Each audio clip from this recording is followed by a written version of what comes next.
এরকম বোম মারা যায় না না যায় না, এগুলো ঠিক না। আর্মি একটা ইনস্টিটিউশন, এটাকে যদি আপনারা নষ্ট করে দেন তাহলে পুরো দেশ অরক্ষিত হয়ে যাবে।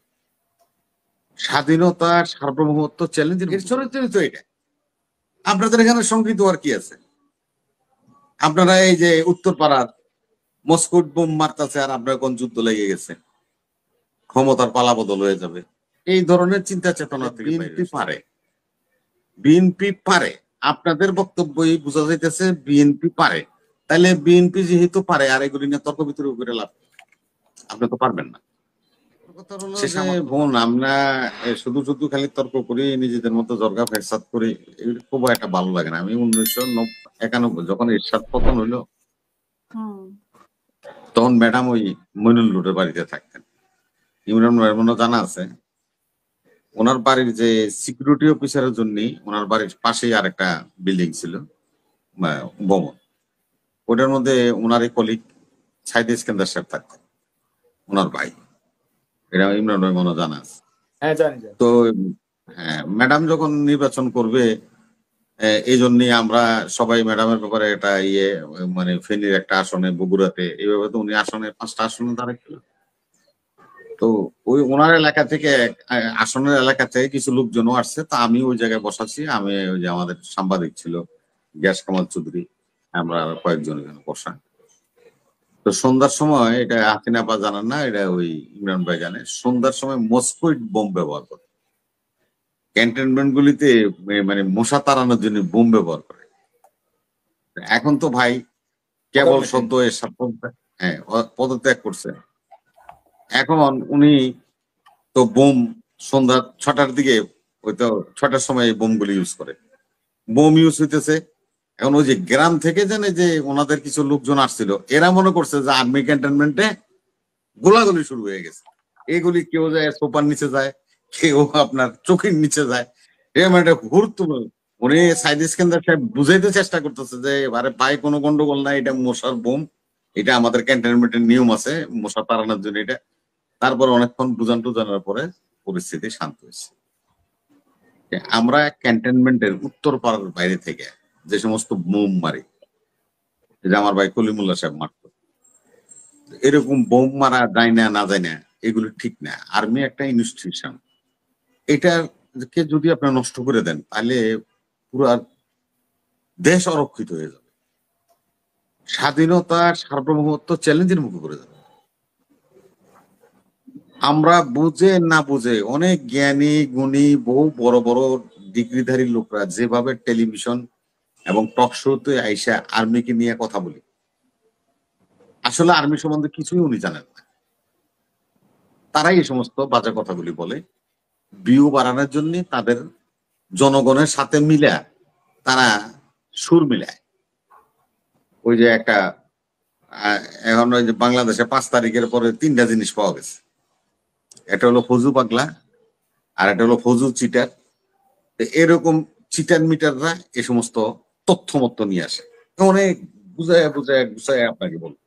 অ্যানালাইসিসটা হলো এই জায়গায় আমাদের লোকজনরা বুঝতেই ভুল করে। আমি জানি না, এত বড় বড় ডিগ্রিধারী লোক, এত বড় বড় জ্ঞানী গুণী মানুষ, ওই নাজমুল হুদার কথার মতো বলতে হয় আমার, যে সুশীল মানে অত্যন্ত ভালো নাপিত। আমার কাছে মনে হয় ওনারা অত্যন্ত ভালো নাপিত। এই জন্যই বললাম, আরে ভাই এই গভর্নমেন্টটাই তো আর্মি ব্যাক গভর্নমেন্ট, আপনি বুঝছেন না কেন? আপনি বলবেন যে আর্টিকেল 106-এ উনি ওত পড়ার জন্য এটা পারমিশন নিয়েছে, আসলে তো মূল জিনিসটা হলো এটা আর্মি ব্যাক গভর্নমেন্ট। আপনাকে বুঝতে হবে তো, 5 তারিখ থেকে 8 তারিখ পর্যন্ত কোনো সরকারি দেশে ছিল না। এই সেনাবাহিনী গভর্নমেন্ট ফর্ম করছে, ফরম্যাট তৈরি করছে। এখন প্রধান সেনাপতির সাথে প্রধান বিচারপতির সাথে কথা বলবে, রাষ্ট্রপতির সাথে কথা বলবে, প্রধান উপদেষ্টার সাথে কথা বলবে, বিভিন্ন উপদেষ্টাদের সাথে কথা বলবে তো। এটা তো আর্মি ব্যাক গভর্নমেন্ট, এর চরিত্রই তো এটা। আপনাদের এখানে সংগীত আর কি আছে?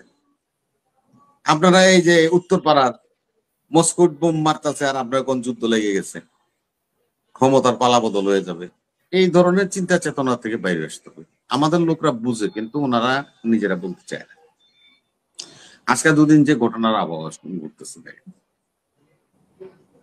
সেনাপ্রধান কিন্তু তার সুযোগ ছিল 5 তারিখ থেকে 8 তারিখ পর্যন্ত, কিন্তু একজন সেনা কর্মকর্তা আছেন, ইনি ইচ্ছা করলে কিন্তু এদেশে একটা গভর্নমেন্ট ফর্ম করতে পারে, জরুরি অবস্থা করেন যাই হোক, একটা গভর্নমেন্ট সেনা শাসন উনি জারিও করতে পারতেন, কারণ সব সুযোগই ওনার কাছে ছিল। তো তখন আমরা তো তখন অসহায় ছিলাম, আমাদের কিছুই করার ছিল না, উনি পারতেন করতে। কিন্তু এখানে সমস্যাটা হয়েছে কি, ওই যে গুলি করতে, আমরা গুলি করতে পারবো না কারা বলছিল? অফিসার এড্রেসে জুনিয়র লেভেলের অফিসাররা বলছে আমরা গুলি করতে পারবো না। এই জুনিয়র লেভেলের অফিসাররাই বলছে যে আমরা আরেকটা সেনা শাসনের বদনাম নিয়ে তিলক লাগিয়ে ক্যান্টনমেন্টে ফেরত যেতে চাই না, আমরা এটার মধ্যে যাব না। উনি তো সেনা কর্মকর্তা ছিলেন, ওনার কমান্ডিং অফিসার ছিলেন। বলেন, আপনার কমান্ডে যারা আছে তারা যদি অনীহা প্রকাশ করে, আপনি কি ইচ্ছা করলে কিছু করতে পারবেন? পারবেন না তো, আইনে থাকলেও পারবেন, কেন তাদেরকে বুঝে বা সৎ পথে আইনা বা সোজা পথে আইনা তাদের দিয়ে কাজ করে। এই জন্য আজকে যারা এগুলো নিয়ে খেলছেন, একটা নির্বাচন হবে দেশে, এটাকে বন্ডুল করে দিতে চায়। কালকে দেখেন প্রধান উপদেষ্টার সাথে তো রাজনৈতিক দলগুলো বসে, তো প্রধান উপদেষ্টা কি বলছেন, কথার সাথে তো রাজনৈতিক দলগুলির কথার কোনো পার্থক্য আমি খুব একটা বেশি আছে বলে, কিছু কিছু হয়তো দাবি দেওয়া থাকতে পারে, সেটা ভিন্ন, কথার পার্থক্য আমি দেখি। প্রধান উপদেষ্টা বলছে যে নির্বাচন না হলে জাতি একটা গভীর ষড়যন্ত্রের মধ্যে নিমজ্জিত। কিন্তু জামাত তো বলতেছে চাপের মুখে নির্বাচনের তারিখ ঘোষণা করছে, চাপের মুখে। হ্যাঁ, চাপের মুখেই তো করবে। চাপের মুখে করবে না, তার চাপ ছাড়া তার অসুবিধা নেই। উনি যদি চাপের মুখে নির্বাচন ঘোষণা না করে, ওনার যে অবস্থা রাস্তাঘাটে হইতেছে, ওই যে নুরুল হকের এলাকায় লতিফ সিদ্দিকীরে ডাকা দে, এই যে যে সমস্যা হচ্ছে, উনি তো এগুলি পারবেন না। নির্বাচিত সরকার ছাড়া এই সমস্ত মব পলিটিক্স থেকে বাইরে আসা খুব কঠিন ব্যাপার। এগুলি তো সমস্যা হচ্ছে, তো উনি তো নির্বাচন চাইবেই। ওনার কাজটা কি আমারা বলেন তো? আপনারা যখন সরকারটা ফরমেট করছিলেন, সরকারটা যখন 8 তারিখে ফরমেট করা হলো, এখন যে সমস্ত রাজনীতিবিদরা অনেক বড় বড় কথা চ্যানেলগুলিতে বলে, আমি তাদের উদ্দেশ্যে বলছি, আপনারা কি গভর্নমেন্টের একটা নীতিমালা তৈরি করে দিয়েছিলেন তার সামনে, যে আপনারা আমরা সরকার বানাইলাম, আপনি এই কাজগুলি আমাকে করে দিয়ে যাবেন? বলেন বুকে হাত দিয়ে। কিছুই দেন নাই, ব্ল্যাঙ্ক চেক সই করে দিয়া ইউনুস সাহেবের প্রধান উপদেষ্টা বানাই আসছে। এখন কয় জাতীয় সরকার হলে ভালো হতো, বিএনপি মানে নাই, বিএনপি প্রেসিডেন্টের সরাইতে দেয় না, বিএনপি। আর ভাই বিএনপি দেয় না তাইলে আপনার পারেন না, তাইলে বিএনপি পারে, বিএনপি পারে।